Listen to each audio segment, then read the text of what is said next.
Welcome. This video is to help you understand some great ideas for next steps to clarify your major and clarify careers that might be a great fit.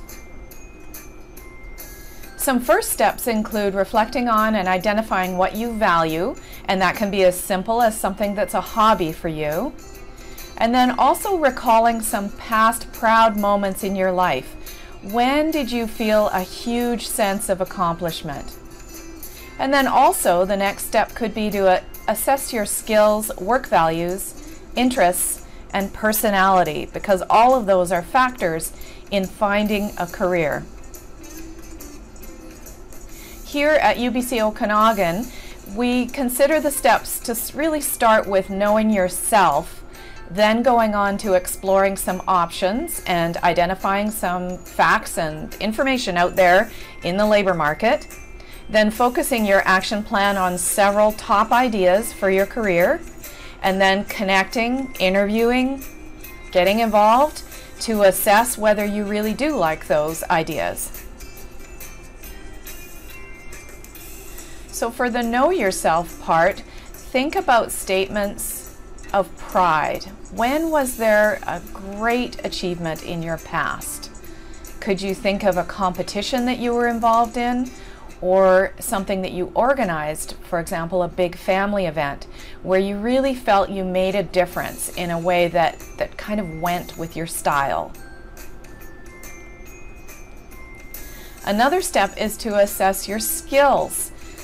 The Conference Board of Canada has a skills checkbox, and we've put that online on our website. After you go through this kind of an inventory or quiz, note that there's some skills you might be good at but you don't enjoy, and there are things that you enjoy doing but you don't have the skill yet. Those are things that can be homework for you. When you identify these kinds of items, it helps to map out strategically what kinds of skills you need to build. The other way to look at this is you can identify skills that you take for granted. And one way to identify that is think about, when do people ask you for advice or help? Like, what are things that come easy for you but you've noticed are difficult for other people? A critical step can be to assess your interests using the Holland quiz or the Strong Interest Inventory. Both of these are on our website, and they will help you explore the fit between the complexities of what you're interested in and the tasks that are involved in different careers.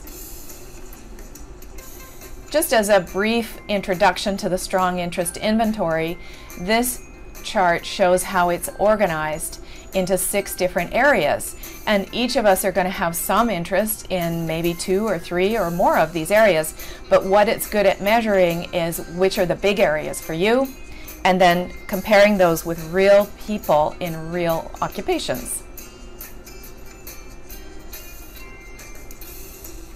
So both the Holland and the Strong Interest Inventory use the same model. And basically, people are complicated, right? So you're going to fall into 2 or 3 of these areas, and jobs are also classified by different areas of tasks. So for some homework, you can research the labor market on our website in the Earn Some Money section. There you will find links to government sites, Working in Canada, the ONET, and Work BC, each of which will give you different information to help you kind of recognize where your fit might be. Also on that page, you'll find What Can I Do with My Major resources. These are individual resources aligned with a number of our areas of study, and they talk about, here's some careers that kind of go with them. To focus a bit on the ONET, if you do the Holland quiz or the Strong Interest Inventory, you can use the ONET's advanced search to enter in the top areas of interest, and it will actually bring up jobs that care about those same things. So get involved when possible. Anything that you do in terms of volunteering, courses, networking, Those things will really help you clarify what jobs deserve to be on your top 5 list. Once you've identified those jobs, do some information interviews with relatives or friends of friends, and you can find a tip sheet on that in the website. And then continue to get involved through part-time work, volunteering, lots of ways to get involved. Here's some resources to help you go further in terms of either joining a club or getting involved in some way, or seeking out some support through the Advising and Involvement Center. You can also find us on Facebook. Hope this helps you to get a little further in your quest to narrow down some career ideas.